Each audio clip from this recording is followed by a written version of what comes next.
2000 წელს ჩემმა მეუღლემ ერთ-ერთ ბანკს დაეხმარა ინვესტიციის შეტანაში და თვითონაც იქ მათი წარმომადგენლად იყო. სანამ ეს იგი ვარდების რევოლუცია მოხდებოდა, მანამდე ჩემ მეუღლეს დაუკავშირდა ნაციონალური მოძრაობიდან მათი წარმომადგენელი და ითხოვეს შეხვედრა ჩემ მეუღლესთან ბანკში.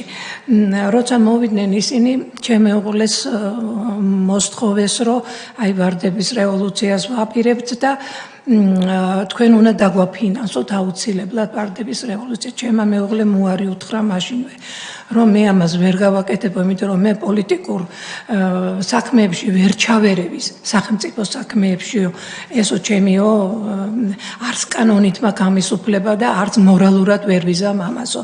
ეს თარგამაძე იყო, მაშინ გივი თარგამაძე მოსული, რომელიც ძალიან გაბრაზდა ჩემი მეუღლის პასუხზე და ალბათ ეს ის დღე იყო, როცა მათ ჩვენ შავსიაში შეგვიყვანეს. ქალბატონ ნანა, კიდევ კარგი პირობა არ დამიდია, არ ჩაგერევით, თქვა, ამიტომ ჩაგერევით.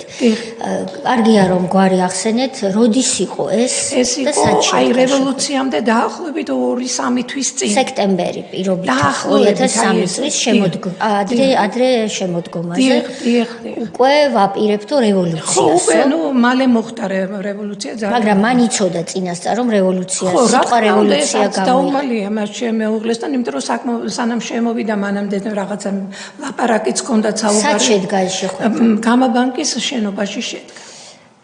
ჩვენთან სიტყვა რევოლუცია იყო გამოყენებული ბატონი გივი თარგამაძის მიერ, რომ ამას ვაპირებთ. დიახ, ვაპირებთ და თქვენ უნდა დაგვაფინანსოთ.